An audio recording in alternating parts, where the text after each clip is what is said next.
Sabar itu seperti obat pahit, tetapi dia betul-betul menjadi solusi dari penyakit yang sedang dihadapi. Gitu kan? Umumnya obat itu semua orang tidak suka konsumsi, tetapi dia akan mendatangkan kesembuhan, kan gitu. Dan semua sesuai dengan keadaannya. Saya kemarin sempat bahas tentang masalah Palestina dengan teman-teman yang dari Gaza, kebetulan mereka ada di Jakarta. Kemudian salah satu poin saya ingin bagaimana punya andil memberikan apa sih supaya mereka bisa bersabar gitu, karena mereka tuh berkaca-kaca matanya, mereka kayak sudah tidak harus buat apa gitu ya. Terus saya mengatakan, jangan Anda pikir kami ini diam, kami nggak diam, kami juga sedih melihat cuplikan itu, kami juga berusaha mendoakan. Tapi begini, memang mati syahid itu mahal, saya bilang gitu, mati syahid itu mahal dan harus melalui pembunuhan. Nggak bisa orang mati syahid di medan perang itu dengan dielus-elus kepalanya gitu kan, nggak mungkin. Atau dikasih makanan, disayang-sayang sama musuh, itu nggak mati syahid. Nah, mati syahid itu memang dipenggal lehernya, ditusuk badannya, dibom, memang itu mati syahid. Orang langsung dapat luar biasa keutamaan. Kata Nabi SAW, orang mati syahid pertama akan diampuni dosanya dari awal darahnya menetes. Ya, begitu netes langsung. Yang kedua, ya, yang pertama itu diampuni semua dosanya, kecuali utangnya. Yang kedua, dia tidak akan melewati lagi masa pertanyaan atau fitnah kuburan, mungkar nakir, siapa Tuhanmu apa, nggak ditanya lagi. Yang ketiga, tidak dimandikan lagi jenazahnya. Semua jenazah yang lain dimandikan kecuali orang mati syahid, nggak dimandikan. Dianggap dia suci udah dengan bajunya dan segala macam. Yang keempat, dibangkitkan hari kiamat dalam kondisi lukanya mengeluarkan darah, warna darah tapi lebih wangi dari kasturi. Yang keenam, atau yang kelima, dia bisa memberikan syafaat 70 keluarganya. Ya. Terus selanjutnya banyak yang lainnya, dia dinikahkan dengan 72 bidadari, dia ini, dia itu, banyak keutamaannya. Allahu Rabbi wal Islam dini wa Muhammadan Rasulullah. Baik, Assalamualaikum warahmatullahi wabarakatuh. Alhamdulillah, tidak pernah berhenti lisan kita sebagai seorang muslim untuk selalu memuji dan memuja Allah. Susunan kata Alhamdulillah adalah susunan kata yang sangat mulia, yang telah Allah jadikan sebagai kalimat berterima kasih atau bersyukur kepadanya. Yang Allah benar dengan janjinya dalam surah Ibrahim akan kekal ditilawakan oleh orang-orang beriman sampai hari kiamat. La in syakartum la azidannakum. Kalau kalian bersyukur, maka pasti aku akan tambah nikmat tersebut. Sudah sangat wajar kalau kita ditanya apakah Anda ingin nikmat itu bertambah atau bertahan, pasti kita mengatakan iya. Dan Allah telah mudahkan dengan cara mengucapkan Alhamdulillah. Maka selalulah basahi dalam bibir kita dengan dua susunan kata ini. Selanjutnya kita panjatkan salam hormat kita kepada utusan Allah, Nabi besar Muhammad sallallahu alaihi wa alihi wa sahbihi wasallam, manusia yang telah membawa kepada kita hukum halal haramnya Allah, sehingga kita bisa mengenal Allah, memiliki panduan dan tuntunan hidup, dan tentunya kita akan mendapatkan dengan itu kebahagiaan dunia dan juga akhirat.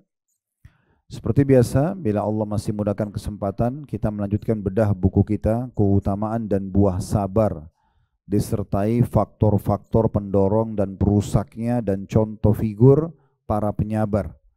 Ditulis oleh Khalid bin Muhammad Al-Ansari, dan kita akan masuk ke lembaran pertama berhubungan dengan masalah bedah buku ini. Sebelumnya kita sudah membahas panjang lebar tentang muqaddimah buku ini, baik kata pengantar penulis, dan juga kita sudah menjelaskan tentang pendahuluan buku ini. Kenapa penting seorang muslim mempelajari tentang masalah bab sabar, dan bagaimana memang para nabi-nabi termasuk nabi yang paling mulia Nabi Muhammad SAW melalui banyak sekali dari waktu-waktu hidup beliau dengan ujian dan beliau menghadapinya dengan sabar. Kita juga sudah membahas tentang isi buku ini, apa saja isi daftar isinya, karena kita sedang membedah buku. Jadi kami ingin berbagi kepada Bapak Ibu sekalian agar terbiasa membaca buku. Persentase pembacaan buku kita di Indonesia ini masih sangat kecil. Secara umum buku-buku umum dan secara khusus juga buku-buku agama. kita lebih suka mendengar dan melihat daripada membaca. Padahal membaca ini adalah sebuah kata kunci daripada keberhasilan seseorang menuntut ilmu. Makanya kita membedah buku dan kita targetnya bukan menyelesaikan buku, tapi bagaimana kita mengorek mutiara-mutiara pelajaran ilmu yang bisa didapatkan. Mungkin buku ini kecil, seperti buku saku saja, tetapi kita tidak tergesa-gesa menyelesaikannya, tapi kita akan target bagaimana mengorek mutiara-mutiara ilmunya. Kita akan membahas Bapak Ibu sekalian salah satu sayap kehidupan seorang muslim yang tidak semua orang memilikinya. Sayap itu adalah sabar. Kalau kita ibaratkan kita sedang terbang melalui kehidupan muka bumi ini, maka kita butuh dua sayap agar kita selalu bisa stabil. Sayap yang pertama itu tidak dibahas di buku ini, yaitu syukur pada saat nikmat ada. Apapun yang Bapak Ibu rasakan dari nikmat-nikmat yang Allah berikan, kecil ataupun besar, agar dia bisa bertahan dan bertambah, kita syukuri. Sebagaimana tadi sudah kita jelaskan di pembukaan kita. Allah berfirman dalam surah Ibrahim, la in syakartum la azidannakum. Kalau kalian bersyukur maka pasti aku akan tambah. Namun sayap ini tidak bisa stabil kalau hanya sendirian. Dia harus ditemani oleh sayap yang kedua, itulah yang sedang kita bahas, sabar. Jadi kalau ada ujian-ujian, kita harus bersabar. Dua sayap ini harus berimbang.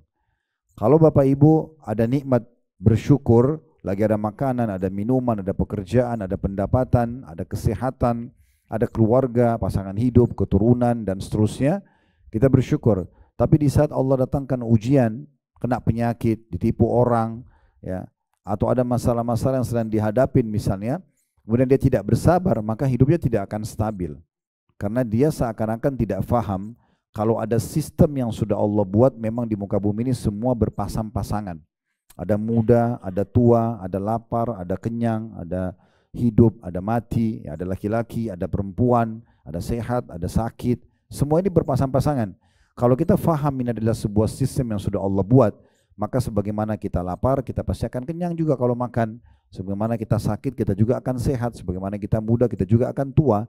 Sebagaimana kita hidup, kita akan meninggal. Nah, seperti itulah kurang lebih. Nah, sama juga sebagaimana kita dapat nikmat, kita juga akan dapat ujiannya. Ini sampai di akhirat nanti. Akhirat nanti ada surga, ada neraka.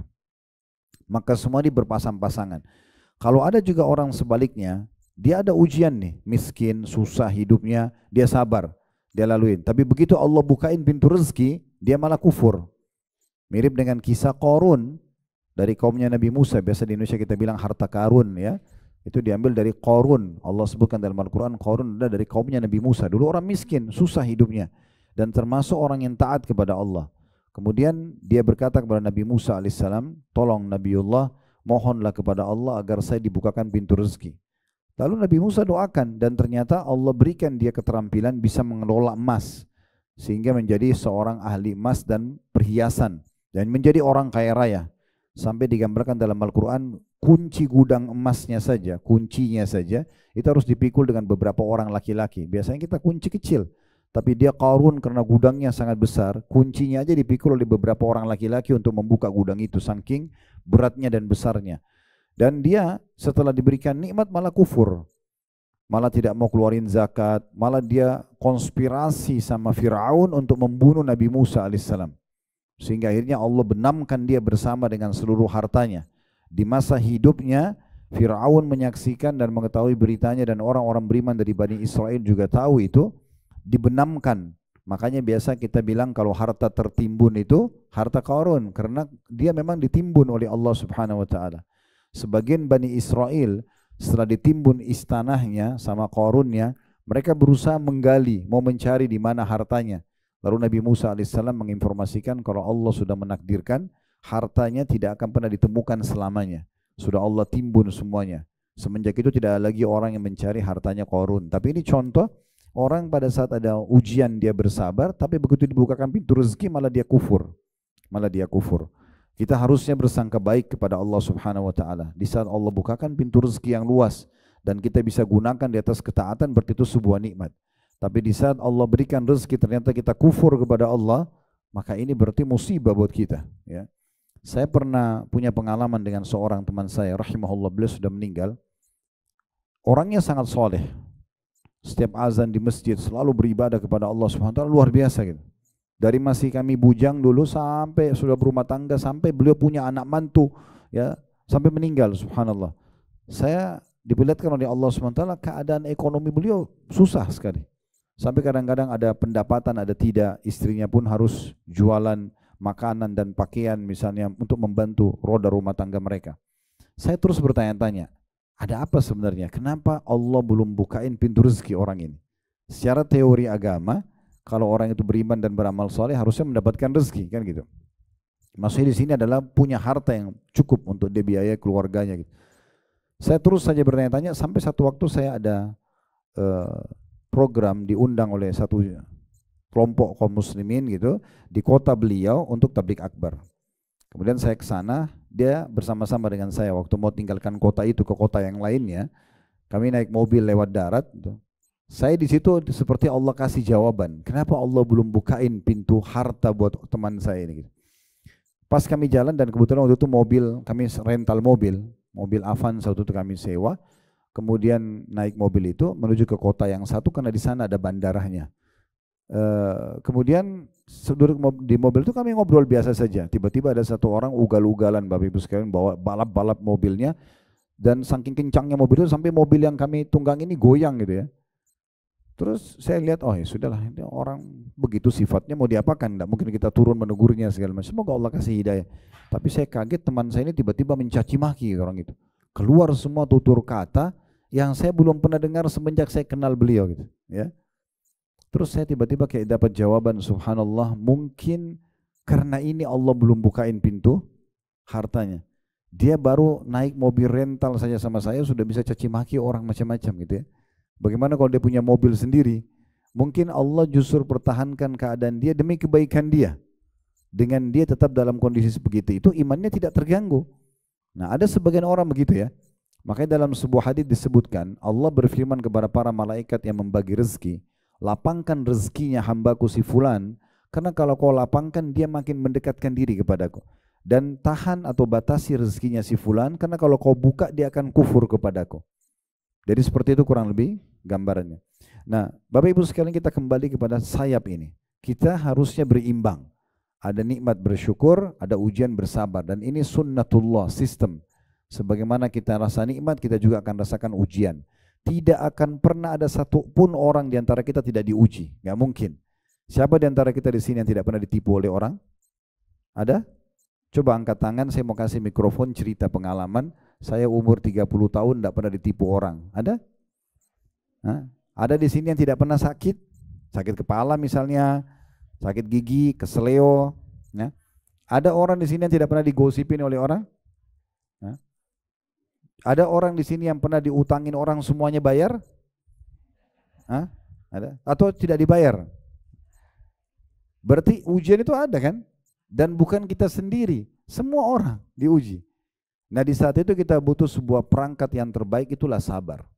Itulah sabar, dari mana dibutuhkan. Dan sabar ini hanya ada di waktu itu saja, di waktu sedang ada ujian.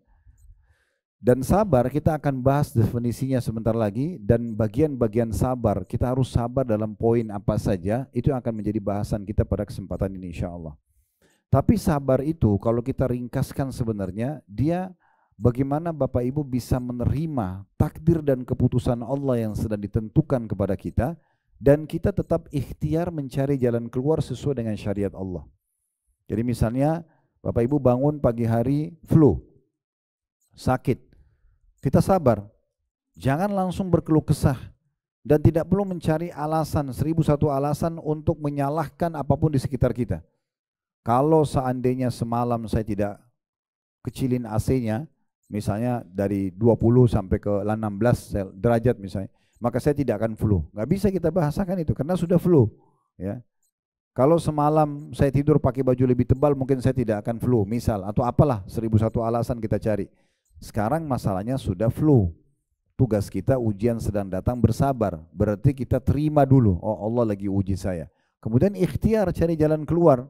Minum obat, minum teh hangat, itu namanya sabar. Ya. Ada orang utang, dia nggak bayar. Kita tagih. Pada saat kita tagih dia belum bayar, sabar di saat itu. Apa sabar itu? Oh Allah lagi uji saya melalui orang ini. Kita sabar. Lalu tetap ikhtiar, boleh kita tetap tagih, ya kepada dia. Dan kata Nabi SAW, siapa yang memberikan tenggang waktu bagi orang yang sedang berutang, ya, hadisnya yang lengkap itu siapa yang memberikan utang orang lain, siapa yang memberikan tenggang waktu, siapa yang memaafkan orang yang sedang terlilit utang, maka dia akan dapat naungan Allah di hari kiamat. Tidak ada naungan kecuali naungan Allah. Dia kejar keutamaan itu misalnya, dia tetap bersabar, maka itu poinnya. Kalau dia berkeluh kesah, dia seakan-akan tidak bisa menerima apa yang sedang Allah ujikan kepada dia. Toh juga harus datang kepada dia pada saat itu. Ibu, kalau sudah datang ujian dan bapak sekalian, kita keluh kesah atau tidak tetap harus kita lalui. Mau nggak mau. Makanya kata Umar radhiyallahu anhu, orang yang sedang diuji oleh Allah terdua keadaan. Yang pertama dia terima, yang kedua tidak terima. Kalau orang yang terima ujian itu, maka dia akan dapat pahala karena dia ridho dengan ketentuan Tuhannya. Dia akan mudah melaluinya dan dia akan dapat jalan keluarnya. Yang kedua adalah orang yang tidak bisa terima, maka dia akan berdosa karena dia protes keputusan Tuhannya. Kemudian yang kedua dia sulit melaluinya karena semuanya penuh dengan keluh kesah, dan ketiga dia tidak temukan jalan keluarnya. Maka opsinya cuma dua itu. Oleh karena itu kita kalau sedang ada ujian bersabar saja. Jadikan itu momentum agar kita lebih bisa mendekatkan diri kepada Allah Subhanahu wa taala. Berapa banyak Bapak Ibu sekalian ujian yang sedang datang betul-betul menjadi kendaraan yang super cepat untuk mendekatkan diri kepada Allah Subhanahu wa taala. Kita bisa berdoa, kita bisa menangis pada saat ujian sedang datang. Ya mungkin kalau nikmat sedang ada kita tidak bisa lakukan itu. Dan juga berapa banyak derajat di surga nanti akan diberikan oleh Allah Subhanahu wa taala kepada seorang hamba yang bersabar, yang mungkin tidak bisa dijangkau kecuali dengan ujian itu. Kata sebagian ulama, ada derajat di surga Allah mau kita mencapainya, padahal sebenarnya butuh ibadah 100 tahun. Umur kita cuma 60-70 tahun misalnya. Tapi Allah mau kita capai itu. Bagaimana caranya? Allah uji dengan penyakit. Allah uji dengan gangguan orang. Ada yang terganggu dengan mertuanya, dengan anak mantunya, dengan anaknya sendiri, dengan pasangan hidupnya. Bukankah para nabi-nabi juga diuji? Bayangkan kalau kita di posisi Nabi Nuh dan Nabi Lut. Bapak-bapak di sini misalnya. Nabi Nuh sama Nabi Lut, dua orang yang sangat soleh. Allah mengutuskan dalam Al-Quran itu. Di bawah naungan hamba kami, ya, salihaini, dua-duanya orang soleh. Nuh dan Lut. Tapi dua-duanya Allah uji dengan istri yang tidak mau beriman. Tidur tetangga bantalnya, tidur sama-sama, ibu anak-anaknya tidak mau beriman. Sampai akhirnya Allah binasakan istri Nabi Nuh dan Nabi Lut dalam keadaan kufur. Ujian apa yang lebih berat daripada itu? Tetangga bantalnya, istrinya sendiri, ya, yang tidak mau beriman. Begitu juga dengan anaknya. Nabi Nuh alaihissalam anaknya juga begitu. Ya, Kanaan yang pada saat sudah bumi sudah ngeluarin air, langit sudah tumpahin air, lalu Nabi Nuh bilang sama anaknya, wahai anakku, naiklah ke kapal ini supaya kau selamat. Dia bilang, saya akan ke gunung untuk menyelamatkan diri saya. Enggak ada lagi keselamatan pada hari ini dari siksa Allah. Dia tidak mau dengar. Maka mereka dipisahkan dengan ombak. Lalu Nabi Nuh sempat sedih, mengatakan, ya Allah, sungguhnya dia adalah anakku, ya, dan sungguhnya janjimu adalah benar. Maka Allah menghardik Nabi Nuh sambil mengatakan, hai Nuh, dia bukan lagi anakmu karena dia amalnya tidak saleh, dan jangan kau tanya kepadaku sesuatu yang kau tidak punya ilmu padanya. Maka Nabi Nuh langsung takut kepada Allah dan mengatakan, ya Allah, aku berlindung kepadamu dari sesuatu yang aku tidak miliki ilmunya untuk bertanya. Dalam beberapa athar disebutkan Nabi Nuh alaihissalam tidak berani mengangkat wajahnya ke langit 40 tahun karena takutnya kepada Allah Subhanahu wa taala. Tapi diuji, gitu kan? Nabi Adam alaihissalam diuji dengan anaknya saling bunuh-membunuh, kan, Qabil dan Habil. Kemudian kita tahu semua nabi diuji. Tidak ada nabi-nabi yang tidak diuji. Semua nabi-nabi, tidak satu pun kecuali ada pro kontra di masyarakat yang beriman. Ada yang beriman, ada yang kufur. Ya, termasuk Nabi Muhammad SAW. Siapa yang lebih berat teman-teman ujian daripada Nabi Muhammad SAW? Sampai beliau mengatakan, kalau siapapun yang sedang diuji oleh Allah, ingat musibahku, maka musibahnya jadi kecil. Bagaimana tidak? Beliau diakui satu Mekah sebagai tokoh masyarakat, dan beliau juga mendapatkan julukan As-Sadiqul Amin, orang yang jujur dan paling terpercaya, gitu ya, di Mekah. Tetapi setelah beliau utus jadi nabi, mayoritas keluarganya, bahkan besannya dan pamannya sendiri Abu Lahab itu menolak, dan mayoritas orang Mekah semua menolak. Yang beriman selama 13 tahun berdakwah di Mekah hanya 153 orang. 70 orang tinggal bersama beliau di Mekah, 83 hijrah ke Ethiopia. Dan pada saat itu dituduh penyamun, penyihir. Beliau tidak sangka kalau akan ditolak. Padahal beliau orang yang sangat sempurna secara fisik, sempurna jalur nasabnya, orang yang punya kedudukan, orang kaya raya di Mekah. Tapi subhanallah ditolak, gitu kan? Makanya waktu beliau bertemu dengan Waraqah bin Naufal, ini seorang pendeta Nasrani yang sudah lama menunggu kenabian, nabi terakhir di Mekah. Sepupunya Khadijah radhiyallahu anha ajma'in. Maka setelah kejadian menerima Iqra bismi rabbikal ladzi khalaq, 5 ayat pertama surah Al-Alaq di Jabal Nur, gunung cahaya di Gua Hira, maka Nabi SAW ketemu dengan Jibril dengan postur aslinya sebagai malaikat, lalu beliau ketakutan karena belum pernah lihat itu sebelumnya. Pas pulang ke rumah beliau ceritakan kepada Khadijah, Khadijah pun membawa beliau bertemu dengan sepupunya yang bernama Waraqah bin Naufal, seorang pendeta Nasrani yang sudah lama menunggu ada nabi terakhir yang akan keluar di Mekah. Waktu Nabi SAW ceritakan, kata Waraqah bin Naufal, wahai Muhammad, sesungguhnya telah datang kepadamu An-Namusul Akbar. Ini maksudnya malaikat yang bersayap yang pernah datang kepada Musa. Dan tidak ada orang yang diutus sepertimu kecuali pasti akan diusir oleh kaumnya. Dan aku nanti kalau hidup di masa itu, aku akan menjadi pendukungmu. Pertanyaan pertama Nabi SAW, apakah mereka akan mengusirku? Karena Nabi tahu satu Mekah semua hormatin beliau. Semua memuliakan beliau. Beliau terkenal tokoh masyarakat, orang kaya raya, orangnya sangat tampan, sempurna secara fisik. Orang tidak ada kekurangannya. Maka kata Waraqah bin Naufal, tidak ada seorang pun yang diutus sepertimu kecuali pasti akan diusir oleh kaumnya. Ya, itu ujian. Ujian selanjutnya meninggal dari 7 orang anak Nabi SAW, 3 laki-laki, Qasim, Abdullah dan Ibrahim, serta anak perempuannya Ruqayyah, Ummu Kalthum, Zainab dan Fatimah. 7 orang ini, 6 orang meninggal di masa hidup beliau. Kita bisa bayangkan kalau orang tua punya anak 7, 6-6-nya meninggal di masa hidupnya. Cuma satu yang hidup, ya, yang meninggal 1 tahun setelah Nabi SAW meninggal, itulah Fatimah. Yang lain semua meninggal di masa hidup Nabi SAW. Sampai Nabi berharap anak laki-lakinya bisa melanjutkan estafet dakwah Islam ini, tapi Allah uji dengan berbeda. Qasim meninggal masih kecil, adiknya Abdullah meninggal masih kecil, Ibrahim juga meninggal masih kecil. Waktu meninggal Ibrahim terakhir anaknya, laki-laki, maka beliau sambil meneteskan air mata, tapi tidak menangis, mengeluarkan suara. Karena nangis itu keluaran suara namanya niyaha, ya, dilarang kita teriak-teriak atau apa.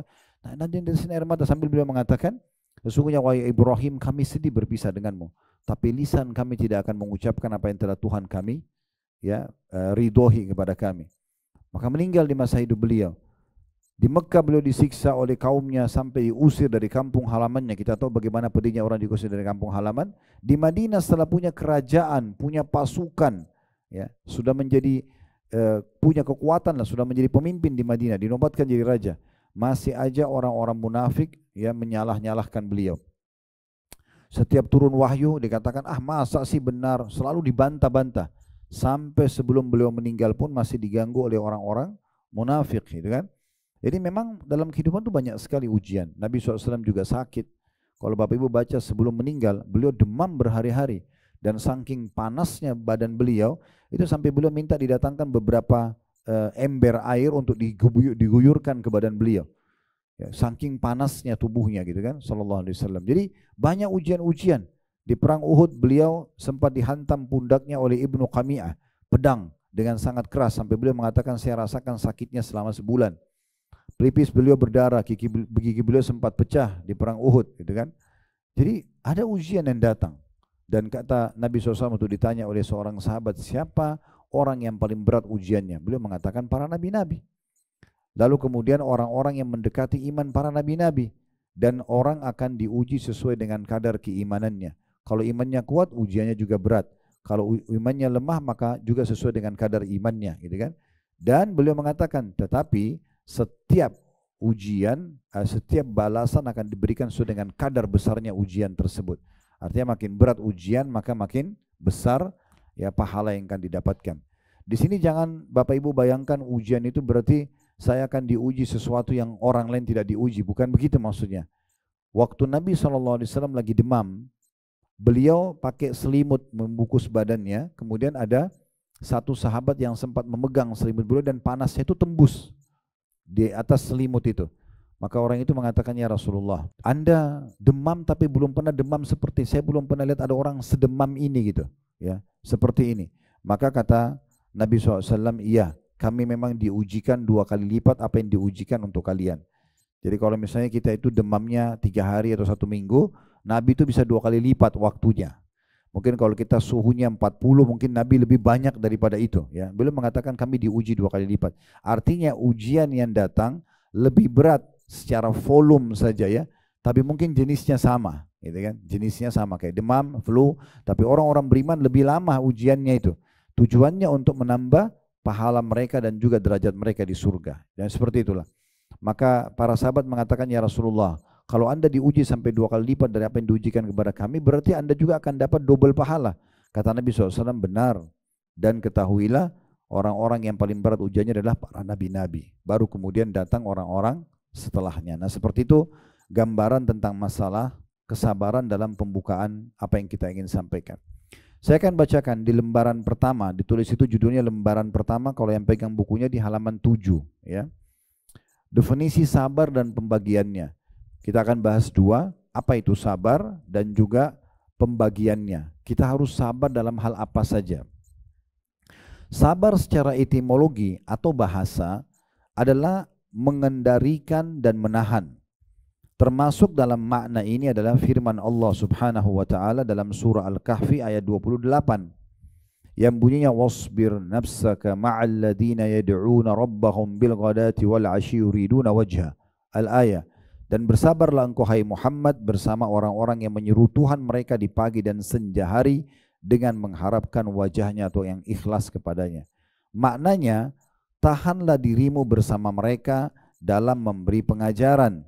Maka sabar kesimpulannya adalah mengendalikan diri dari sikap gundah dan murka serta mengendalikan lidah dari berkeluh kesah. Ini penyampaian penulis tentang masalah definisi ya, sabar dan disampaikan secara etimologi atau bahasa. Jadi bagaimana kita begitu ada keadaan yang datang membutuhkan kesabaran, kita langsung mengontrol emosi kita, mengontrol lisan kita. Ya. Sebagian ulama mengatakan kalau ada orang sedang diuji oleh Allah, lalu dia bicara kepada selain ahlinya. Misalnya Bapak Ibu sakit, kemudian Bapak Ibu sampaikan kepada semua orang. Dia bukan ahlinya, bukan dokter. Berarti Anda seperti sedang mengeluhkan Tuhan Anda yang sedang menguji Anda. Ya.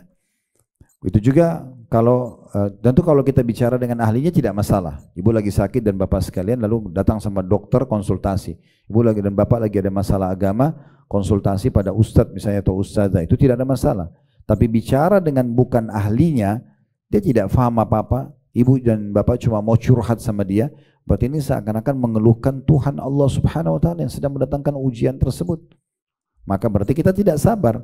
Sabar itu berarti kita bisa menerima keputusan Allah, terutama dengan tidak mengeluhkan apa yang sudah Allah ujikan kepada kita, kepada manusia yang tidak bisa memberikan apa-apa.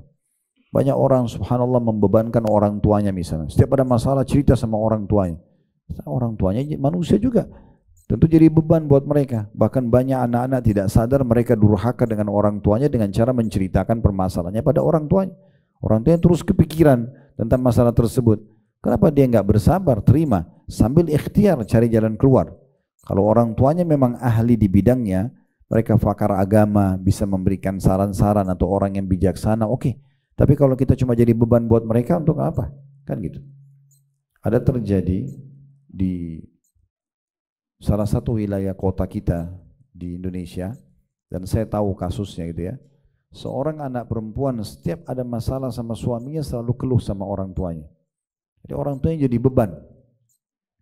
Sampai satu waktu anak perempuan ini di luar dugaan dia keluhkan lagi suaminya pada orang tuanya, akhirnya ayahnya ambil kesimpulan. Udah, dari akumulasi permasalahan kamu ini sepertinya kamu nggak usah tahankan rumah tangga kamu lagi. Cerai saja. Orang tuanya tahan di rumah nggak boleh keluar lagi. Akhirnya dipaksa untuk bercerai. Baru anak perempuan itu menyesal. Kenapa bercerai? Padahal sebenarnya mungkin permasalahan ini masalah-masalah teknis masih bisa dibicarakan. Bukan masalah pelanggaran agama yang besar. Kalau pelanggaran agama itu berbeda. Contohnya ya. Jadi kita bicara saja sama ahlinya. Dan usahakan kepada ahlinya pun. Masalah agama kepada para ustadz dan ustadzah misalnya. Masalah penyakit dengan dokter misalnya. Itu konsultasi. Bukan curhat. Ya. Konsultasi itu, dokter kepala saya sudah sakit 3 hari, obatnya apa? Masalah sama ustadznya misalnya suami saya ngucapin kalimat tolak dalam keadaan emosi jatuh enggak? Nah itu konsultasi namanya. Kalau curhat itu, dok saya mau cerita dulu ya. Sebenarnya minggu lalu saya nggak sakit sih. Ya. Cuma saya jalan-jalan sama suami A, B, C. Ujung-ujungnya cuma tanya sakit kepalanya gitu kan. Pernah juga ada yang kirim kertas surat di kantor kami. Mau bertanya tentang hukum sesuatu. Suratnya itu mungkin 7 lembar. Panjang lebar. Gitu. Dan ujungnya ternyata cuma tanya sebuah hukum tertentu. Kenapa nggak nanya hukum itu aja? Kan selesai. Dulu juga waktu saya belum ganti nomor telepon, sekarang saya sudah ganti. Karena kalau tidak ganti, Masya Allah, satu hari masuk 300 WA, 500 WA. Mau dijawab bagaimana ini? Ya. Ada yang cuma ucapin salam, ada yang bertanya, ada yang konsultasi. Udah, bingung juga jawabnya gitu. Tapi kalau masuk, ada yang pernah masuk, Ustadz tolong jelaskan hukum ini berikut dalil-dalilnya. Coba, saya seperti lagi diuji sebagai mahasiswa. Harus jelaskan ayat ini di surah ini, hadis ini. Ini kayak lagi ujian. Ibu dan bapak sederhanakan kalau konsultasi. Ada terjadi begini, saya susah sekali bangun sholat malam, apa sarannya? Selesai kan gitu. Kan selesai, nanti akan dibilang coba istighfar, coba pakai alarm, selesai gitu kan. Kalau curhat itu hanya kepada Allah. Allah saja. Bapak ibu wudu di atas sejadahnya, tuangkan semua kepada Allah. Ya Allah, sebagaimana engkau ujikan penyakit ini, ya Allah, sebagaimana engkau nikahkan aku sama si fulan atau fulana dan ada masalah, ya Allah, sebagaimana kami sudah berumah tangga belum engkau karunia keturunan, ABC, curhatkan semua sama Allah. Karena memang kalau kita sedang ada nikmat yang ciptakan kita Allah, yang ciptakan nikmat itu Allah, yang bisa pertahankan hanya Allah. Kalau ada ujian yang ciptakan kita Allah, yang ciptakan ujian Allah, yang hanya bisa memberikan jalan keluar hanya Allah. Kan selesai gitu kan. Nah itu poin-poin yang harus kita fahami baik-baik. Jadi beliau mengatakan sabar itu kalau kita mau definisikan secara etimologi adalah orang yang menahan diri ya, dari sikap gundah dan murka terhadap keputusan tersebut takdir itu, serta mengendalikan lidah dari keluh kesah.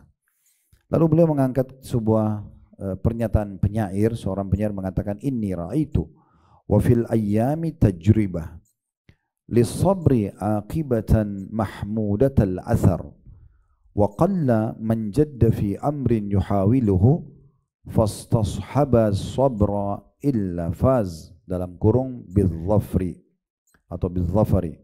Sesungguhnya aku telah menyaksikan, kata penyair ini, dan di dalam hari-hari terdapat sebuah ujian bagi sabar itu, sebuah kesudahan yang terpuji pengaruhnya. Artinya semua orang akan melalui ujian, cuma hanya untuk orang yang sabar saja dia akan terpuji. Dia akan bisa dapat jalan keluarnya dan dapat pahalanya. Jarang sekali orang yang bersungguh-sungguh dalam meraih sesuatu yang dia usahakan, lalu menyertainya dengan sikap sabar, melainkan pasti dia menang dengan keberuntungan. Dalam sebuah kamus bahasa Arab, itu disebut al-qamus, berarti namanya kamus itu ya. As-sabr atau sabar itu sendiri adalah lawan dari gundah. Sebagaimana dikatakan sabara yasbiru fahuwa sabirun wa sabirun wa saburun wa tasabbara wastabara wasbara. Kata as-sabru dengan mengkasarkan ba ya, atau as-sibru tepatnya, adalah obat yang sangat pahit yang dijadikan perumpamaan karena rasa pahitnya yang ekstrim. Dan obat itu eksis dan dijual oleh orang-orang yang ahli meramu minyak wangi.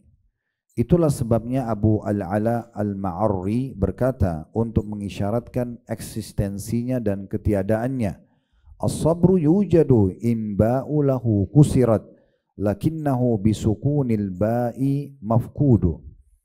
Sabir itu ya, jika huruf ba-nya dikasrahkan, akan tetapi jika huruf ba-nya disukun maka ia akan hilang. Maksudnya adalah dari apa yang disampaikan ini, sabar itu seperti obat pahit, tetapi dia betul-betul menjadi solusi dari penyakit yang sedang dihadapi, gitu kan. Umumnya obat itu semua orang tidak suka konsumsi, tetapi dia akan mendatangkan kesembuhan, kan gitu. Dan semua sesuai dengan keadaannya. Saya kemarin sempat bahas tentang masalah Palestina dengan teman-teman yang dari Gaza, kebetulan mereka ada di Jakarta. Kemudian salah satu poin saya ingin bagaimana punya andil memberikan apa sih supaya mereka bisa bersabar gitu, karena mereka tuh berkaca-kaca matanya, mereka kayak sudah tidak harus buat apa gitu ya. Terus saya mengatakan, jangan Anda pikir kami ini diam, kami nggak diam. Kami juga sedih melihat cuplikan itu, kami juga berusaha mendoakan. Tapi begini, memang mati syahid itu mahal. Saya bilang gitu, mati syahid itu mahal dan harus melalui pembunuhan. Nggak bisa orang mati syahid di medan perang itu dengan dielus-elus kepalanya gitu kan.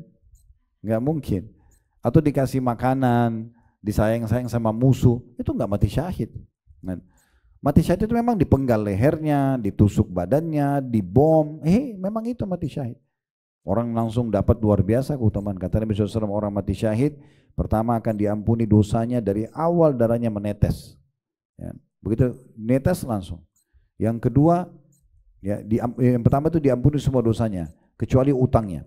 Yang kedua, dia tidak akan melewati lagi masa pertanyaan atau fitnah kuburan, mungkar nakir, siapa Tuhanmu apa, nggak ditanya lagi. Yang ketiga, tidak dimandikan lagi jenazahnya. Semua jenazah yang lain dimandikan kecuali orang mati syahid, nggak dimandikan. Dianggap dia suci udah dengan bajunya dan segala macam. Yang keempat, dibangkitkan hari kiamat dalam kondisi lukanya mengeluarkan darah, warna darah tapi lebih wangi dari kasturi. Yang keenam, ya, atau yang kelima, dia bisa memberikan syafaat 70 keluarganya. Ya.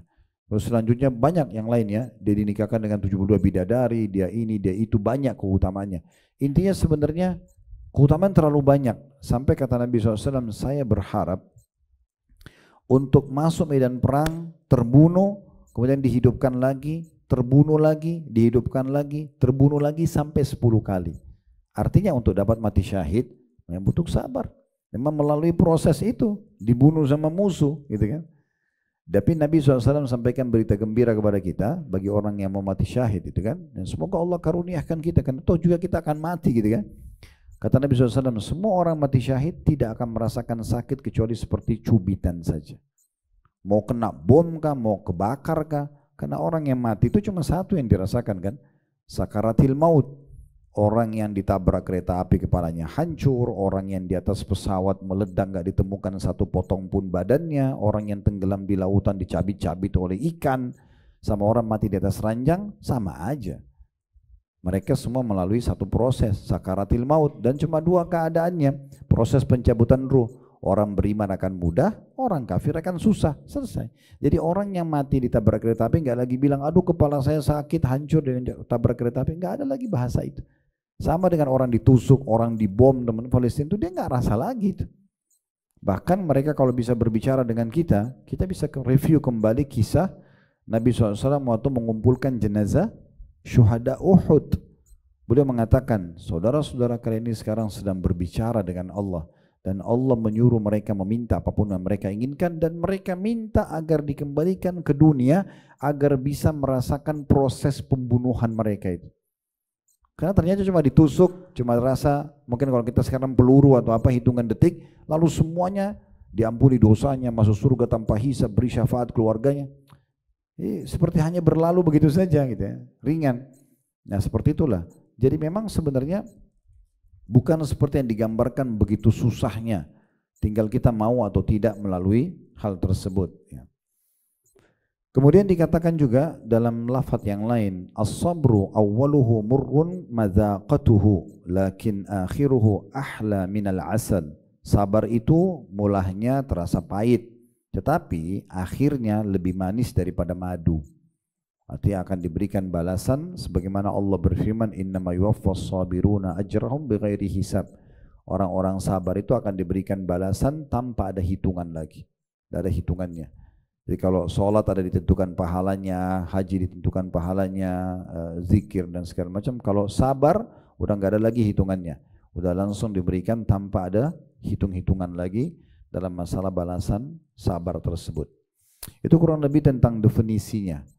Kita masuk sekarang, kita harus sabar dalam hal apa? Itu yang ditekankan oleh penulis. Di sini kata beliau ada 3. Kita sabar dalam 3 hal. Biasanya orang hanya memahami yang ketiganya saja. Tapi yang benar 3 hal ini semuanya dari 1, 2, dan 3 harus kita sabar. Yang pertama harus kita fahami baik-baik, sabar itu dalam melaksanakan ketaatan kepada Allah. Jadi Bapak Ibu dulu di majelis ilmu begini ya, atau kita bangun tengah malam lagi ngantuk untuk sholat malam, atau kita tutup aurat meski panas, atau kita sengaja atau mencari rezeki yang halal, kita tidak zina tapi kita malah menikah, dan itu kan butuh kesabaran dalam mengerjakan ketaatan ya. Orang pergi haji, sabar, keluarin biaya besar dan umroh, kemudian panas dan segala macam, butuh kesabaran. Sabar dalam mengerjakan ketaatan. Jadi memang harus sabar ya, sabar dalam menjaga dan konsisten mengejar keutamaannya.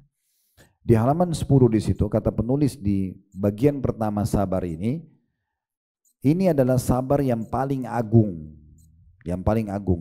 yang dituntut dari Anda wahai muslim pada saat Anda menunaikan ketaatan kepada Allah Subhanahu wa taala. Kenapa dikatakan paling agung? Karena memang tujuan kita ada di muka bumi ini Bapak Ibu sekalian memang untuk mengabdi dan beribadah kepada Allah. Memang itu. Dalam surah Az-Zariyat surah nomor 51 ayat 56 Allah berfirman kekal dalam Al-Qur'an, "Wa ma khalaqtul jinna wal insa illa liya'budun." Kata Allah tidak ada tujuan lain. Aku ciptakan jin dan manusia memang untuk mengabdi kepada aku, memang untuk menyembah. Jadi kalau Bapak Ibu tanya saya, Ustaz, apakah memang saya diciptakan di sini untuk sholat? Iya. Untuk puasa? Iya. Majelis ilmu? Iya. Ya, jenguk orang sakit, baca Quran, berzikir. Memang untuk itu kita diciptakan. Makan, minum, tidur, masuk pasar, ini pernak-perniknya ini, pelengkap kehidupan saja, gitu kan? Jadi jangan sampai dibalik ya. Jangan malah pernak-pernik kita prioritaskan, kita lupakan tujuan utama kita diciptakan. Jadi kalau kita bisa bersabar dan kita konsisten mempertahankan ibadah itu, maka itu adalah jenis sabar yang paling agung. Oleh karena itu Nabi Muhammad SAW, Bapak Ibu sekalian, pada saat beliau mendirikan malam hari sholat sampai kaki beliau pecah-pecah, Aisyah bertanya, "Ya Rasulullah, kenapa Anda lakukan ini sementara dosa Anda yang lalu dan akan datang sudah dimaafkan?" Kata Nabi SAW, "Afala akunu abdan syakura." Apakah aku tidak pantas atau tidak bisa menjadi seorang hamba yang bersabar atau bersyukur gitu ya. Maksudnya ini harus aku sabari sebagai bentuk syukurku kepada Allah karena sudah diangkat jadi Nabi. Masa cuma sholat semalam suntuk aja nggak bisa ya, gitu. Jadi seperti itulah ya. Maka Anda bersabar di atas ketaatan tersebut dan memaksa diri Anda bersabar untuk melaksanakannya dalam bentuk yang paling sempurna. Nah ini poin juga perlu digarisbawahi ya. Untuk Bapak Ibu bisa konsisten menjaga agar kita selalu berada di atas rel ibadah yang merupakan tujuan kita diciptakan dan kita bisa bersabar di atasnya, perhatikan 2 hal. Kejar dan selalu cari tahu tentang janji Allah di ibadah itu. Jadi saya sarankan Bapak Ibu jangan sholat, jangan puasa, jangan sedekah, jangan baca Quran, dan jangan kerjakan semua jenis ibadah kecuali Bapak Ibu sudah longin beberapa menit aja sebelumnya baca keutamaannya. Bahasa di ceramah biasanya fadilah. Semua ibadah ada fadilahnya. Apa itu? Janji positifnya. Fadilah sholat duha, fadilah sholat malam, fadilah berzikir, fadilah baca Quran, fadilah majelis ilmu, fadilah bakti orang tua, fadilah jenguk orang sakit. Ini poin pertama yang sangat kuat untuk membuat kita konsisten mau sabar dalam mengerjakan ibadah itu. Karena kita tahu apa yang dijanjikan. Oh ternyata saya sholat malam itu dapat ini, kalau saya sholat berjamaah di masjid dapat ini, kalau saya haji dan umroh dapat itu. Seperti itulah. Yang kedua ini yang beliau bahasakan sini. Dan dikatakan dan memaksa diri. Harus dipaksa. Bapak Ibu harus paksa mulai malam ini sholat tahajud. Mulai hari ini rutin sedekah walaupun misalnya jumlahnya sesuai dengan kemampuan. Mulai hari ini baca beberapa ayat Al-Quran. Mulai hari ini jaga sholat di awal waktu. Mulai hari ini sempurnakan tutup aurat. Mulai hari ini cari pendapatan yang halal. Harus dan paksa. Allah berfirman, "Walladzina jahadu fina lanahdiyannahum subulana." Orang-orang yang memaksakan diri menuju ke jalan kami akan pandu dia ke jalan-jalan kami. Ingat, syaitan nggak mau buku amal Bapak Ibu terisi catatan di waktu itu. Dan uniknya ibadah ini Bapak Ibu sekalian kalau luput sekali dari Anda nggak bisa Anda perbaiki. Contoh misal tadi kita sholat asar. Kita sholat Waktu, awal waktu misalnya. Anggap ada teman kita yang masbuk 1 rakaat. Pahala orang yang dapat dari awal takbiratul ihram imam sama yang datang masbuk 1 rakaat beda. Yang masbuk 2 rakaat beda, yang masbuk 3 rakaat beda. Pahalanya beda, masing-masing ada pahala sendiri. Tapi orang yang masbuk 1 rakaat tidak bisa dia nego sama imam. Imam berhenti dulu imam, mulai dari takbiratul ihram aja supaya dicatat pahala saya juga dari awal. Karena 2 iftitah sudah luput, awal-awal ayat Al-Fatihah luput gitu kan. Tidak bisa, sekali luput sudah mungkin. Saya pernah ceramah di beberapa masjid, saya sampaikan terutama bapak-bapak, selama Allah masih kasih kesempatan Anda berada di saf pertama masjid, itu jangan sia-siakan. Karena saf pertama itu kata Nabi SAW, kalau manusia mengetahui apa yang Allah janjikan di azan dan saf pertama, kemudian mereka tidak bisa dapatkan kecuali mereka saling berundi, maka mereka pasti akan berundi. Dalam riwayat lain, kalau mereka tidak bisa mendapatkan kecuali datang dalam kondisi merangkak, maka mereka akan merangkak, saking besarnya keutamaannya. Nah, saf pertama ini berlaku kapan? Hanya pada saat diiqomahkan sholat sampai selesai salam. Itu waktunya saja. Kalau sudah salam, ada orang yang di saf kedua mau masuk di saf pertama, enggak dapat keutamaan itu. Jadi keutamanya hanya di situ saja, di waktu itu saja. Tadi malam tahajud ya tadi malam saja waktunya. Lewat kita nggak tahajud berarti sudah lewat malam tadi malam, dicatat sampai hari kiamat buku itu kosong dari sholat malam di waktu itu, tidak bisa kita perbaiki. Kita tinggal bisa nanti malam lagi, tapi malam sebelumnya sudah nggak bisa, sudah nggak bisa. Nah itu bahayanya kalau kita luput dari ibadah. Beda dengan dosa ya. Kalau kita buat dosa, naudzubillah 1 tahun kita buat dosa, kita taubat di tahun yang kedua bersih semuanya 1 tahun itu. Tapi amal soleh nggak bisa. Ini nanti membedakan derajat kita di surga. Siapa yang paling peka, bersabar, konsisten dan memaksakan diri untuk selalu menjaga ibadah tersebut. Nah itu orang yang paling tinggi nanti derajatnya di surga. Ya, ini poin tentang masalah itu. Lalu ditutup di sabar yang pertama ini perkataan Syekh Islam Ibnu Taimiyah rahimahullah. Beliau mengatakan bersabar dalam menunaikan ketaatan itu lebih sempurna daripada bersabar dalam menjauhi apa-apa yang diharamkan. Jadi komitmen menyibukkan diri dengan amal soleh itu lebih utama daripada meninggalkan dosa gitu ya. Dan insya Allah kalau Bapak Ibu sibukkan diri dengan ibadah, dari ibadah ke ibadah lagi, dan kita sabar konsisten menjaganya, maka secara otomatis ya maksiat itu akan terhindari dengan sendirinya. Sabar yang kedua, itu sabar yang pertama sabar dalam ketaatan kepada Allah. Sabar yang kedua sabar dalam menjauhi kemaksiatan. Nah, setiap orang di antara kita pasti ada peluang untuk melakukan dosa, pasti dalam hidupnya. Peluangnya banyak sekali, mau menipu, mau berbohong, mau menipu, mau gosipin orang, fitnah, mencuri, berzina, membunuh, oh banyak sekali peluangnya, kita bisa lakukan semua. Nah di saat tugas kita, di saat syaitan membisikkannya, sabar. Kita tahu ini haram, jangan dikerjakan, tinggalkan saja. Ya, jadi jangan malah diiyakan syaitan itu. Ini jenis sabar yang kedua. Kata beliau, sungguh Allah Ta'ala telah menyebutkan berbagai macam kemaksiatan dalam firman-Nya dalam surah An-Nahl ayat 90, wa yanha 'anil fahsya'i wal munkari wal baghi. Allah melarang dari perbuatan keji, kemungkaran dan kezaliman. Semua jenis pelanggaran agama tidak boleh dilakukan sama sekali. Oleh karena itu alangkah butuhnya seorang hamba kepada kesabaran pada saat dia diuji dengan kemaksiatan. Ya, diuji dengan peluang untuk menipu, untuk mengambil uang haram, untuk ini dan itu, segala macam hal lah, peluang apapun yang datang, selama kita tahu agama larang, tolak, sabar gitu ya, jangan diiyakan. Dan insya Allah itu dengan kita menolak, kita cuma butuh tolakan, setelah itu insya Allah akan berjalan dengan baik semuanya. Jadi setan akan terus membisikkan, dan setan itu jeli, melihat di mana kelemahan kita. Kalau kita lemahnya di sholat, ya sholat yang diganggu. Kalau kita lemahnya di lawan jenis, ya lawan jenis. Kalau kita lemahnya di harta, ya harta gitu ya. Jadi oleh karena itu Bapak Ibu introspeksi diri sendiri masing-masing. Kalau dalam setiap jenis ibadah ini, kira-kira mana yang paling lemah? Atau dari perbuatan dosa ini, kira-kira dosa mana yang saya paling gampang digoda oleh setan nih? Nah, perkuat bentengnya di situ. Ya. Karena kalau kuat bentengnya, itu setannya nggak bisa goda kita. Ibarat kalau misalnya setan itu ular, selama kita tidak buat pagar di rumah kita, dia bisa masuk. Atau kalau kita buat pagar dari kayu tapi rapuh, dia masih bisa lubangin. Tapi kalau dinding rumah kita atau pagar rumah kita dari besi, yang kuat, dia tidak bisa tembus, maka mungkin tidak bisa dia mengganggu kita, ya. Dan ingat, saya sarankan selalu hilangkan persepsi ini ya. Karena sering saya dengar di masyarakat kita, oh godaan setannya berat banget. Ah, mana setannya? Memang Bapak Ibu lihat setannya? Lebih berat temannya yang manusia di sebelah, gitu kan? Setan gak kelihatan, dia cuma bisikin, dia cuma munculkan keinginan, tinggal kita tolak saja, kan gitu harusnya.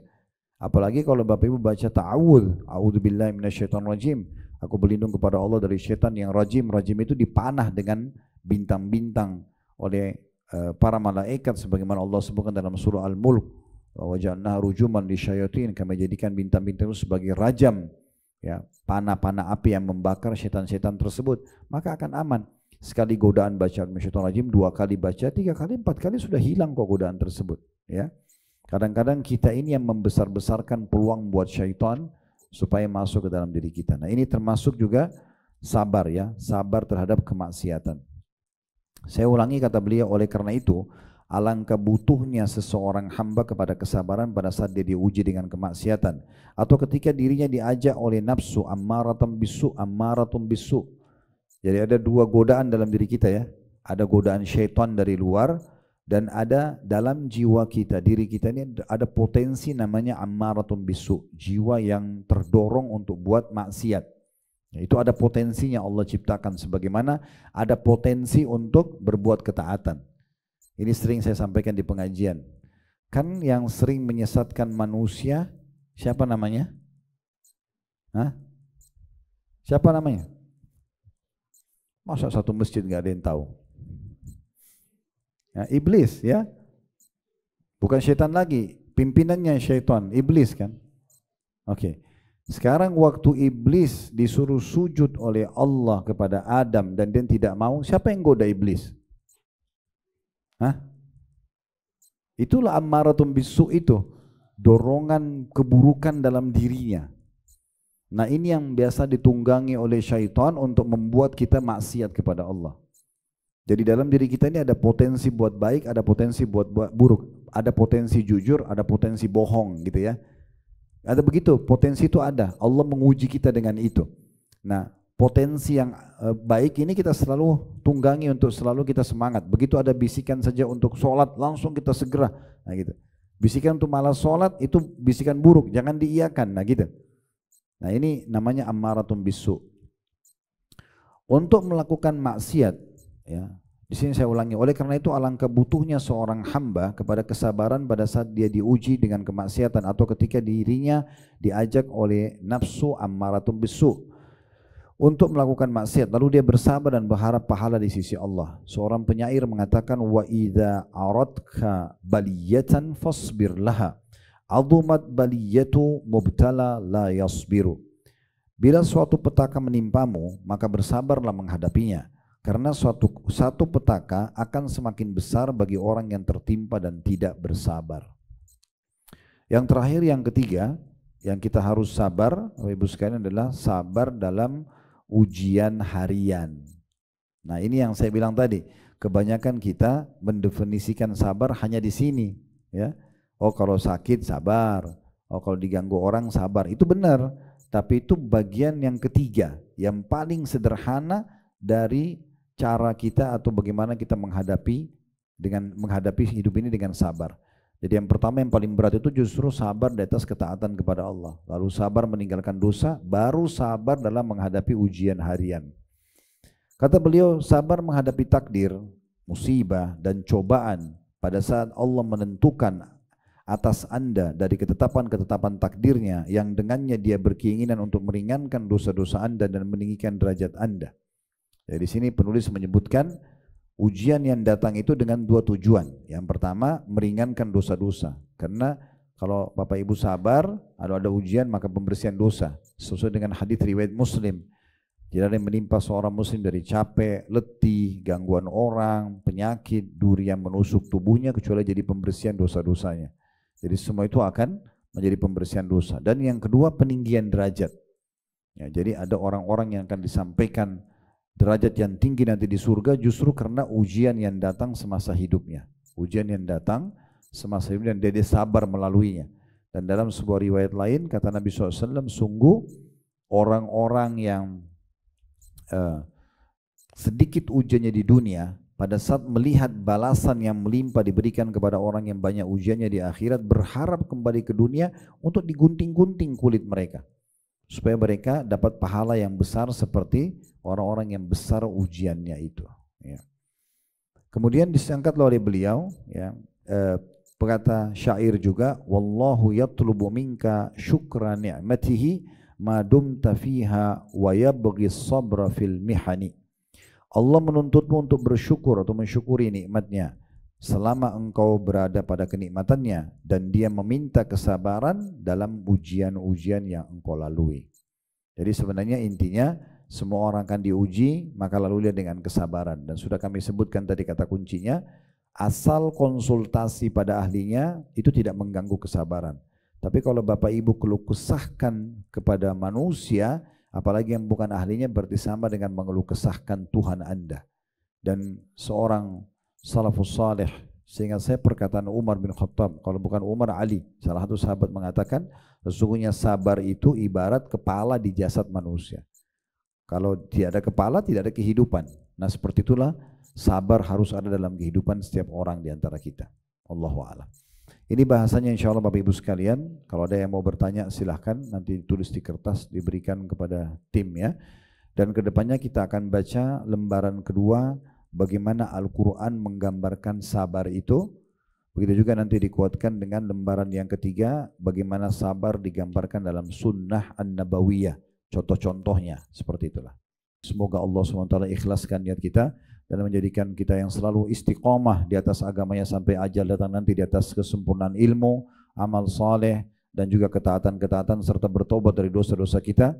Dan semoga seluruh amal yang pernah kita kerjakan, yang sedang kita kerjakan, yang akan kita kerjakan sampai menjelang ajal nanti ditinggal dengan pahala yang sempurna. Dan juga semoga Allah selalu menjaga negara kita, keamanannya, ketentramannya, persatuannya dan kemerdekaannya. Dan Allah selalu berikan petunjuk yang sempurna kepada para pemimpin menjalankan tugas dan amanah dengan baik, menjaga persatuan, kesatuan dan kemerdekaan kita, serta juga menghalau Allah membatalkan semua niat-niat jahat dari orang-orang yang ingin keruntuhan dan kekacauan untuk negara kita dan agama kita ini. Dan semoga Allah SWT juga menolong saudara-saudara kita di Palestina. Allah berikan mereka kemerdekaan sebagaimana memberikan kepada kita, serta Allah juga menghancurkan musuh-musuh mereka yang sudah terlalu melampaui batas.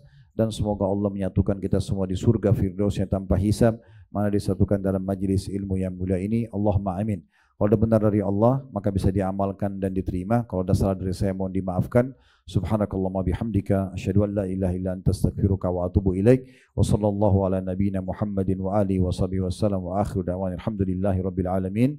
Wassalamualaikum warahmatullahi wabarakatuh.